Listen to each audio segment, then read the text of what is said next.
In this episode of the Omega Podcast, we feature Darnell Greene, who has overseen $1.16 billion in various expenditures and spearheaded supplier diversity initiatives within Fortune 50 companies.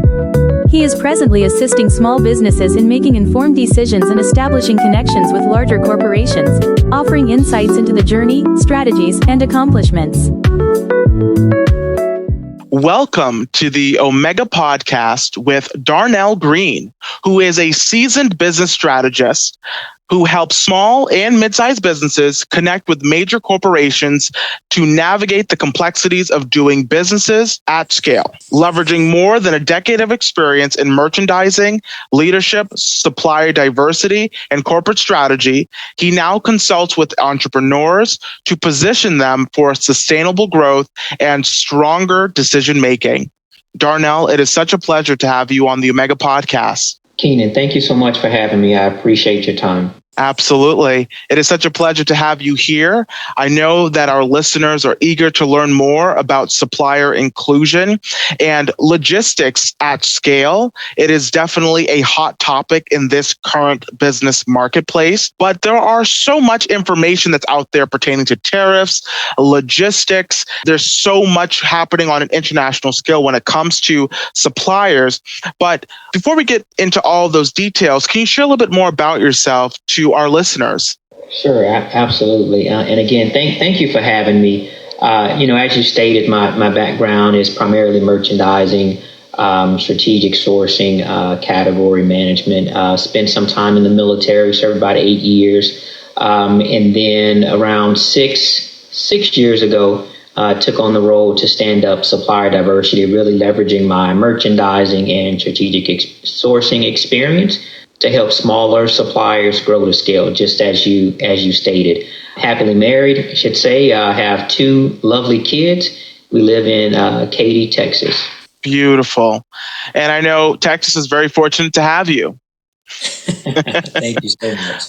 For sure. Well, let's get right into our very riveting discussion. What are some of the less obvious long-term benefits that organizations might gain by prioritizing supplier diversity beyond just meeting compliance targets?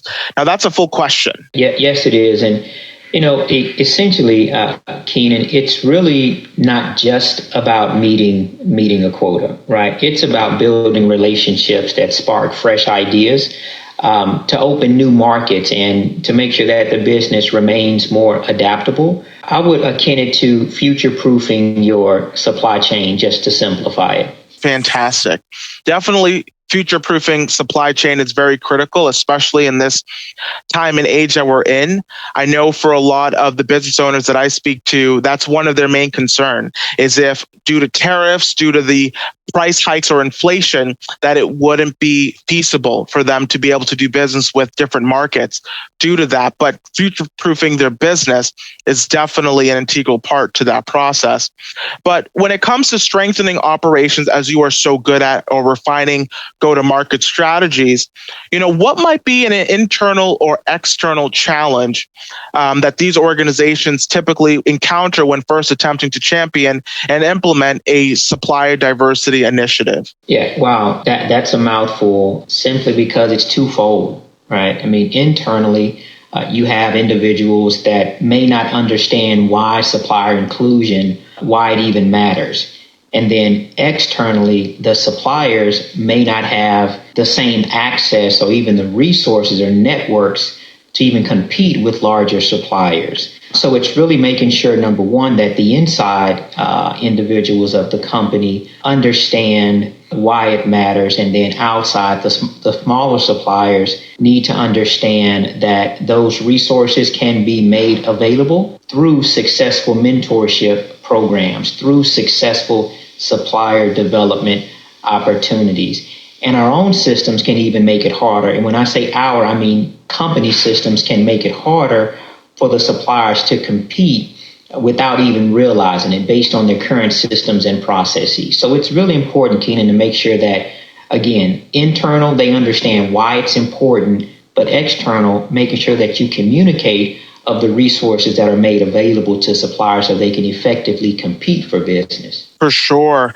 And when it comes to competing for different types of businesses, you mentioned mentorship or supplier development. I mean, what would be the first step for these suppliers that are interested to even target, a large manufacturing plant or perhaps a larger business? I mean, should it be networking to connect with different individuals within that entity, or is there other existing programs that you would suggest these suppliers to reach out to, or any resource that you can kind of share? Yeah, absolutely. Several organizations have great, robust supplier development programs. I would essentially start with getting the company certified. And when you're nationally certified, those suppliers are able to be entered into a nationally recognized database where companies go into databases to identify and locate these suppliers. But it starts with that certification process, making sure that you are qualified to do business, you are registered, you do have all your necessary paperwork in order to be quote unquote corporate ready. That's the first step. So I would highly recommend for anyone that's listening that is a certified small business or diverse business per se, contact your local organizations to understand, number one, what that certification process is and how your own business can get certified to do business with these large corporations. For sure. Certification is very, very important. And I like how you mentioned being upfront about what you need as a business owner and reaching out, right? Taking that extra step. But I know from conversations that I've had, and same to you, we talked prior to this conversation that there's a lot of issues when it comes to barriers to entry. How can organizations, small or mid-sized organizations, overcome the common barrier to entry that diverse suppliers often face when trying to bid for contracts with larger corporations, right? They may not have the resources, they may not have the connections. I mean, what's really helping them get those types of contracts or deals? Number one, what I could recommend for those larger corporations is to make the process less intimidating.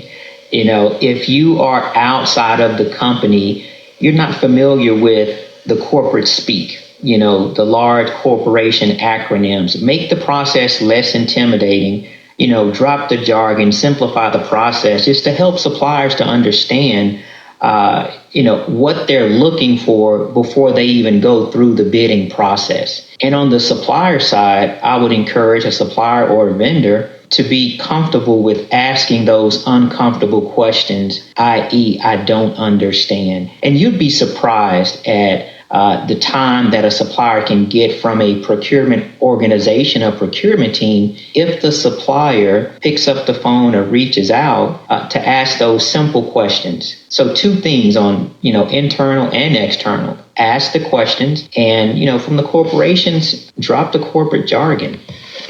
Provide that playbook, right? I believe every corporation should have a simplified playbook that they can give a supplier and or vendor that breaks down the necessary steps to help them understand to how to do business with their particular company. Right. It's almost as if you need to give them step by step how to engage with these opportunities within our organization. It makes it less intimidating, as you mentioned. That's right. And it takes time. It takes time, it takes resources. But if the goal is to make sure that smaller businesses are able to be successful, that time is necessary, if that's the goal. Right. Absolutely. Making it easier for them, allowing them to get that step-by-step process in place, whether it's on their website or whether it's via PDF, whatever works, that makes them understand this is how you get the success that you're looking for. But that's very interesting that you mentioned that, because I think for a lot of small and mid-sized companies, their issue is, well, how do I even get to that information, right? The accessibility to those resources. So, if you don't know someone within these larger companies, I mean, what have you seen maybe across the board working at large companies from your past that has been kind of like this unlocking key that enables these small businesses to say, oh, hey, if I go to XYZ part of their website, or if I reach out to this individual, they would be able to give me those playbooks that I would need in order to ensure that I'm getting the results that I desire. Absolutely. And all of that information, Keenan, should be available on the company's at least a micro site. Right. That information should be readily available. And if it's not, then I would push back on the company, right? Most organizations, most companies that have inclusive sourcing programs typically participate in national events, nationally recognized networking opportunities. And I would encourage the vendors to attend those events to not specifically to get business, but to meet the people that are within the organization and ask those questions. How do I find this? How do I find that? In my experience, I've noticed many vendors attend these networking events with the goal to get a contract and not build a relationship. And that where it is, right? It's a relationship business. For sure. Relationships are so critical.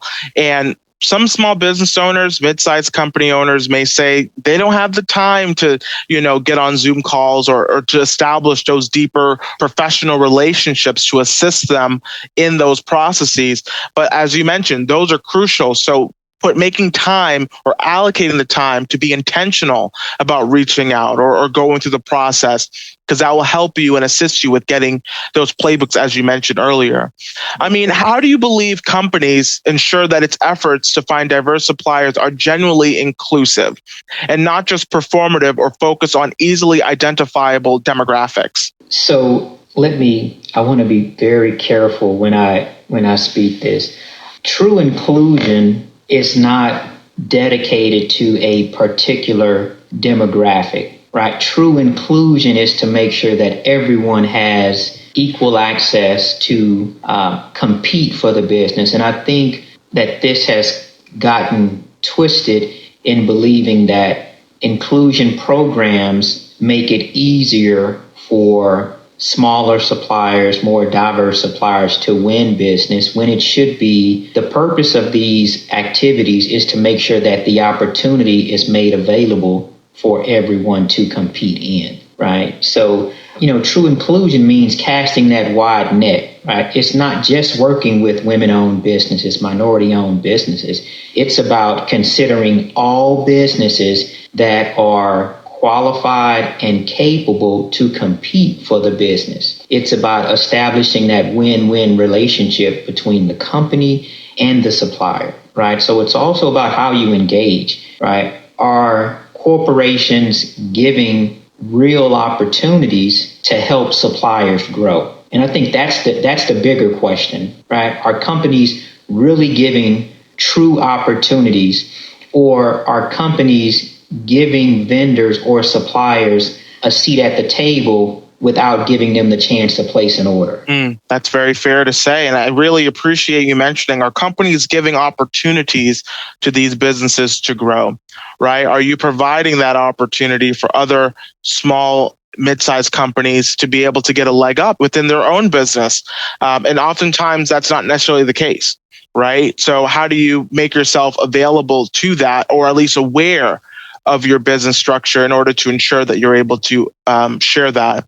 But ultimately, it comes down to the stakeholders, right? Those that are investing into the businesses, if it's private equity, if it's private investors, angel investors, if the company's on the S&P 500, public stakeholders.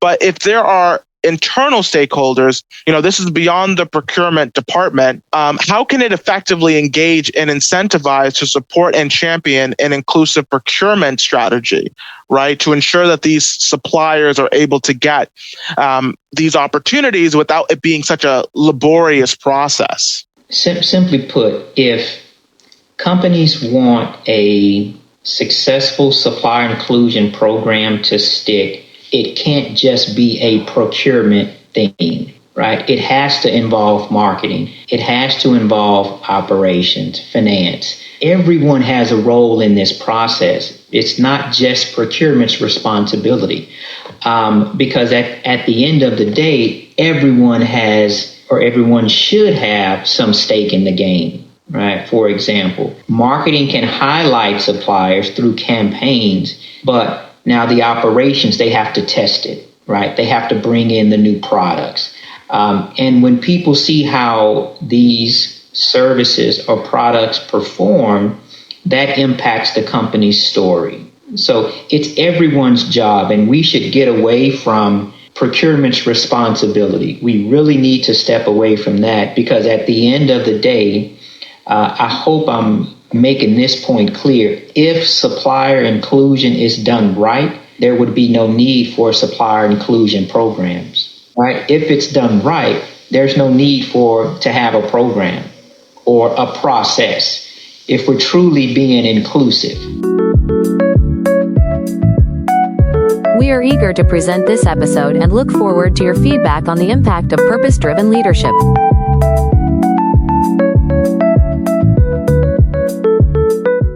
No, that's a very introspective question that companies really have to assess to ensure that they are aware, right? I think some companies are just unaware of their own internal processes. Some may not even know what their internal process is. So, asking those crucial questions, like you mentioned, being aware of all of the granular details of your business organization, and then being able to speak up when you recognize there could be some vulnerabilities within the processes that the company has. So I think that's really important that you mentioned that.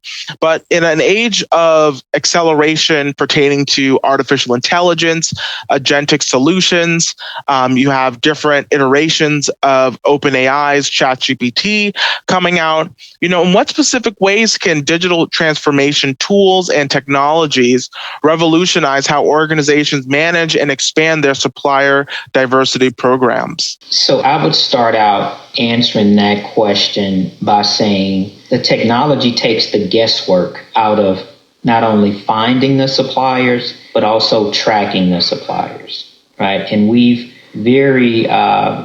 come adept to AI, and AI is taking jobs away, right? I so heartily disagree with that, right? I believe that AI is simply removing the excuses, removing the barriers. That's what AI is doing. So leveraging your digital tools to take the guesswork out, creating matchmaking platforms to find the right supplier for the right opportunity, and leveraging the non-technology side to have those one-on-one discussions with suppliers and vendors, and letting them know why the supplier is not being matched with a particular opportunity. And closing that feedback loop, Keenan, giving that information back to the supplier so they can take that back and work on it. So when the opportunity comes back around, the supplier will be better prepared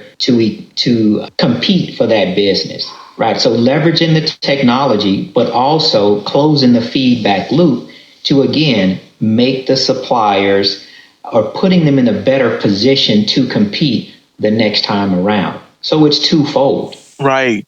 There's definitely a lot of duality there when it comes to that feedback loop that you mentioned, but it's definitely a very intricate process, right? To embed technology into, let's say, matchmaking when it comes to mending between large enterprises and small businesses when it comes to suppliers, right? If they have some sort of online platform that leverages AI, that they are able to asynchronously kind of see which particular supplier would be best suited.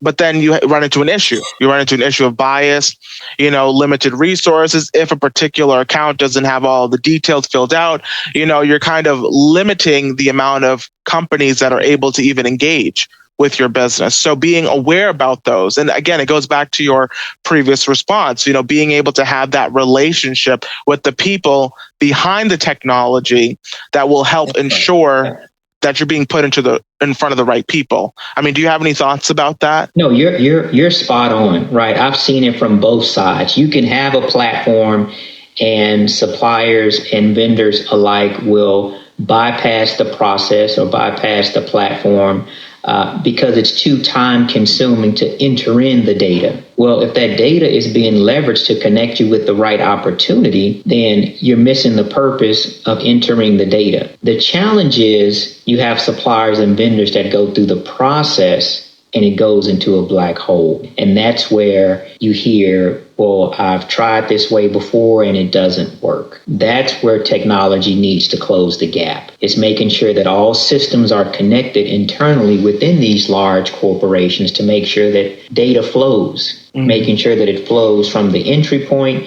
to the right team so the right teams can make the right decisions. And again, closing that feedback loop to give that information back to the supplier. Definitely. That's very well said. And as we look ahead, what emerging technologies or digital trends do you anticipate will have the most significant impact on the future of supplier diversity efforts? So when I look at where we are right now, I see the mentorship aspect of strategically identifying suppliers that companies can form partnerships with and lock arms with those suppliers and making things less transactional and really making a commitment to helping these suppliers and vendors grow and scale. I've seen it become more almost too transactional where it loses the purpose. But that's where I would like to see things going, and not just from diverse suppliers, right? Not just ethnically diverse suppliers. I would like to see that span across local suppliers, small businesses as well. Right. And that's such a great perspective to have. But I think for many entrepreneurs, leaders, they hear this word diversity and it has a lot of weight to it, right? It can be this multifaceted, multi-definition word that can be misconstrued. Yeah. For those that are listening, can you just briefly explain, what is the difference, right? As we talk about diversity and suppliers to inclusion, right? Inclusivity of adding additional types of suppliers to these larger enterprises, because we need to very much so get it very straightened out, because I think people misunderstand that term because they assimilate it with other meanings, right? And there is a particular context to that. But I think when it comes to logistics, supply and demand, that's something that we definitely would like to kind of level the playing field here. Yeah, that can take us probably another hour to kind of break that down. But when I look at having a diverse supply chain, it means to make sure that all suppliers have the opportunity to compete for business. Now, whatever comes out of that process, that's based on capability, that's based on size, that's based on scale, right? Now, on the other side of after the bidding process, you want to make sure that the companies and the suppliers have contingency plans where they may have to pivot, where you may not award all business to one major supplier. You may have to have a procurement strategy where you have 3 to 4 suppliers. That's when I look at supply chain optimization, right? That may be a term that may come into speak, making sure that the supply chains are not diverse, but they're optimized to deliver to the end customer. So if you have an optimized supply chain, your supply chain should be inclusive. It should be diverse. I think diverse has grown into what we talked about at the top of the call, and that's ethnically diverse, and that is not always the case. Yes, because there's so many different types of suppliers that are out there in this country and globe that we live in, and it's so many different types of products, right? We talked about category management, process optimization, that they all have the capacity to offer, right? These larger enterprises. But just to kind of flip the script just a little bit, what would be the benefit of these large enterprises engaging with a smaller supplier? I mean, does that give these larger enterprises an advantage, a disadvantage? I would say more of an advantage than a disadvantage. It does a few things, right? It communicates that the company, their supply chain reflects the communities that they service.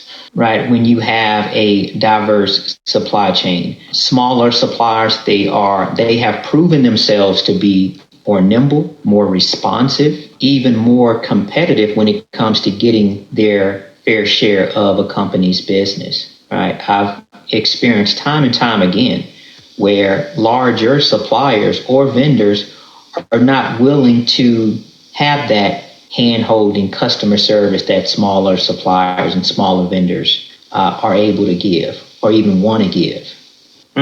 For sure. And I think it's very important that you mentioned, this is all about that transition, that these larger companies are recognizing that the advantage to these smaller suppliers, that they're more niche, right? They can be able to provide, for instance, better products, better quality products, right? Less time, be able to dispatch quicker, right? More efficiently than perhaps a larger enterprise that has to go through different processes that could limit the time frame to be able to send out certain things. I should be interviewing you. Well, I think you definitely have laid the groundwork for our listeners, Darnell, in an amazing way, because for many of them, they're in this particular box, I would like to say, with these larger companies that can be able to just gobble up so much market share. And then these smaller companies are just trying to just get, 0.0000001% of that market share and be able to hold on to it for as long as they possibly can. As we look to the future, what particular advice would you give to a supplier, a small business or maybe a mid-sized company owner right now that's looking to partner with the Walmarts of the world, the Ciscos of the world, the Amazons?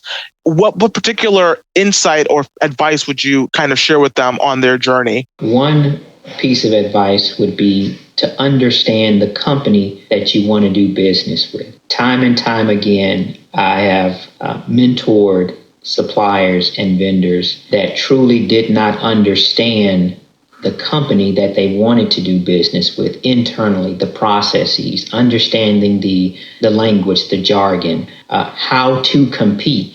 Each bidding process is different. And if a supplier does not understand the company, maybe that's an opportunity to not go into a bidding process, but to ask, hey, when is the next mentorship cohort, right? When is the next opportunity for me to just understand how this company does business? And if a vendor and or supplier is better prepared to compete for business, I have seen them be more successful through that process. Yes. Doing that research, right, on the business, understanding it, because it will just help in that overall process. That is wonderful. And as we sort of get to the conclusion of our conversation, Darnell, I mean, you are a very proud veteran of the United States Navy. Thank you so much for your service. You have been such a trailblazer in the corporate realm. And for many of us, we want to get an inside scoop. If we were able to look back in time and you were able to give advice to your younger self, Darnell, 20-something-year-old Darnell starting out in this particular field, what particular advice would you give yourself that could perhaps help another fellow young entrepreneur or leader stepping into this new digital landscape that we're in? Two pieces of advice. Number one, fail faster, right? Go through the bumps faster. I found in my experience that the bump is felt less if you're going faster. So fail faster, get it out the way with. Number two, I would recommend to find people that have what you want, ask them what they did, and if the backgrounds are similar, copy their steps to success. So many people have blueprints, have roadmaps, and it's more simple if you can simply follow what has already been laid out without reinventing the wheel. I love that. I think following the blueprint, get a hold of those blueprint plans and follow it to your destination. That's fantastic, Darnell.